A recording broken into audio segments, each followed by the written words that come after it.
If you are a resident physician unionizing for better work conditions and pay, well, listen up.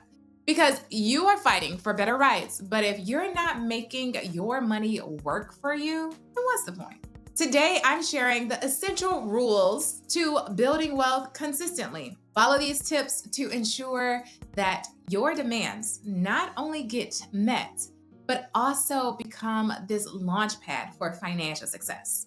So let's jump right in. Rule number one, manage your living expenses like a pro. First, you need to be smart about where you live and how you live.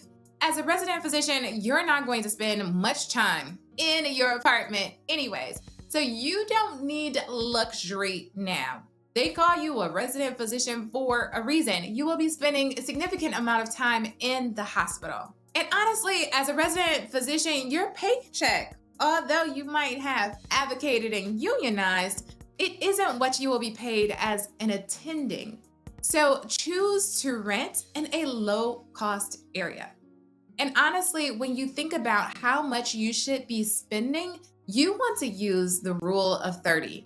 Now, I like to create a little bit of margin in my budget. So let's say 25% if you can. I know that that is not always possible, especially in 2025, where rent is at an all-time high. But ideally, you could keep your rent and living expenses to no more than 30% of your income. And when I say income, I mean your take-home pay, not your gross income. Not only will this free up cash for investing and paying down debt, but it also forces you to budget and track every dollar. Using budgeting apps like the one that I like to use is Rocket Money or simple spreadsheets really create this habit now for you so you can help to eliminate financial stress later. And thinking about the rule of 30 and managing your expenses like a pro, if you have any type of credit card, you want to make sure that you keep your credit utilization to less than 30%. So all of your credit cards collectively and each of those credit cards individually, because that will ensure that your credit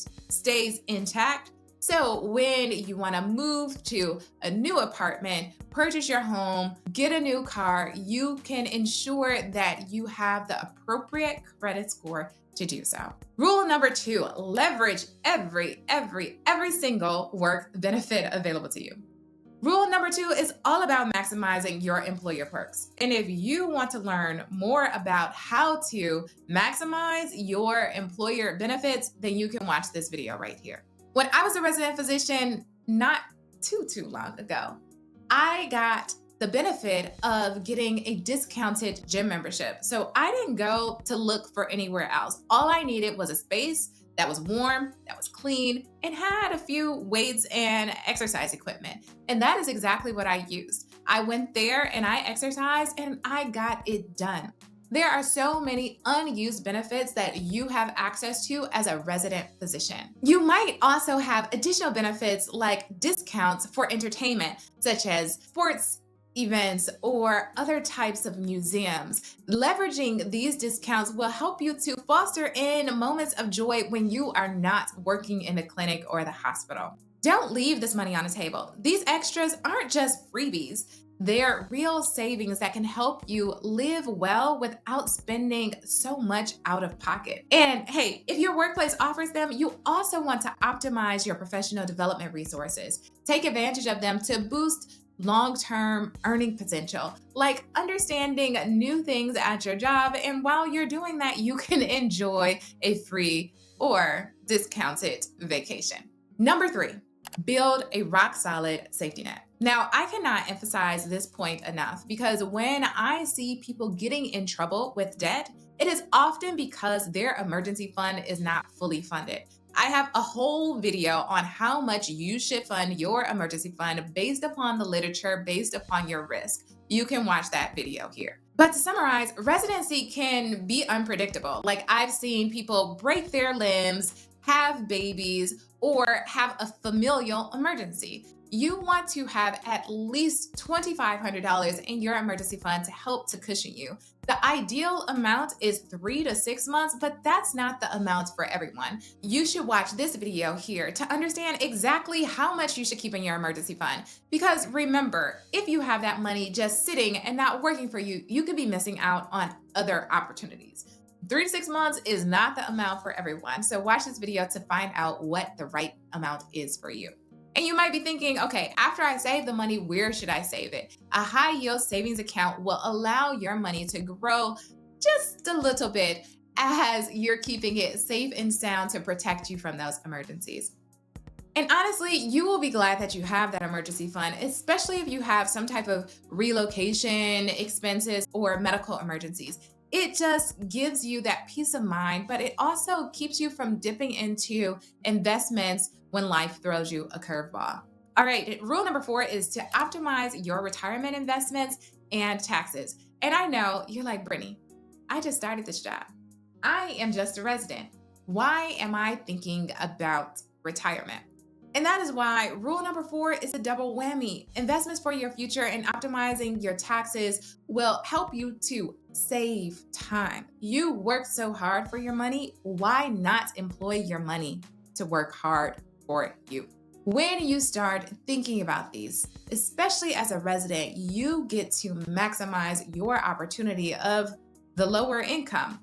As a resident, you can invest directly into a Roth IRA instead of taking the back door like your attendings like me. A Roth IRA allows you to contribute post-tax dollars, which means that you get taxed at your lower income as a resident and pull it out tax-free at your higher income as a retired attending. And if you have a match, consider contributing to your 401k. The reason why is because if you have student loans like I did, making 401k contributions helps you to lower your taxable income and therefore lowers your student loans if you're under the income-driven repayment option. And the match is free money, so why leave the money on the table? And lastly, tax optimization. This helps you to understand the benefits of taxes today at your low salary. Investing in tax advantage accounts like a Roth IRA or 401k not only decreases your taxable income either today or in retirement, but it allows for those investments to grow tax-free. You're not going to get that same benefit when you invest in a taxable brokerage account. So combining these two together helps you to build this muscle, to work this muscle. When you start earning as an attending, you're going to hit the ground running. And rule number 5, tackle student loan debt strategically. As a resident, many of you are likely managing hefty student loans. In fact, in 2024, the median amount of student loan debt for medical students was $250,000. So don't let that debt derail your wealth building journey. Explore options like income-driven repayment plans. Put your loans in public service loan forgiveness. And I know you're thinking, Brittany, it is 2025. Have you seen student loans lately? I know.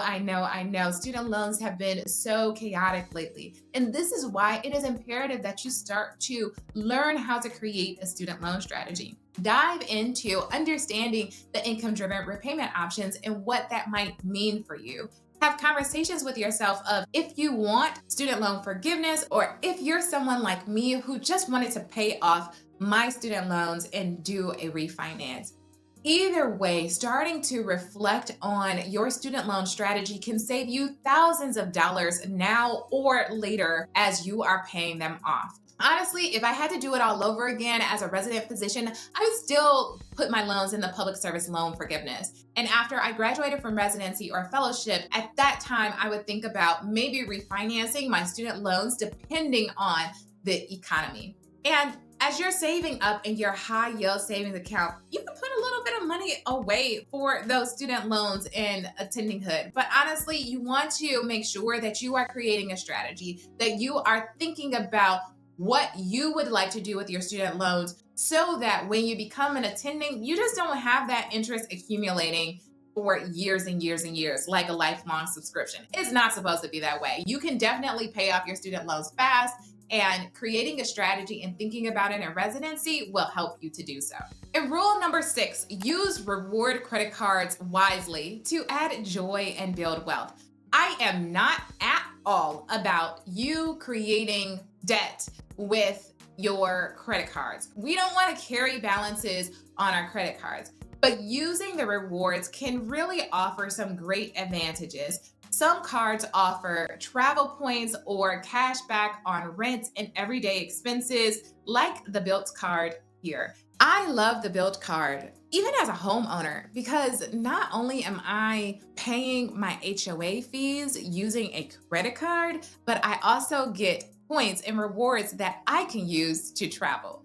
So think about how you can leverage credit cards to work for you. But the Built credit card allows for you to pay your rent and create more joy in your life. Remember, it's not all about the money that we make. And even as a resident physician, you still make a decent amount of money, but it's more so about what you do with it. And remember, anytime you're using these cards, you always want to pay off the balance in full each month to avoid interest. This strategy not only helps you to build more joy, travel freely using rewards for your everyday expenses that you're going to pay, but it also allows for you to enjoy some of the fruits of your labor and those well-deserved breaks in luxury. So there you have it. These are the 6 rules that every resident physician should follow.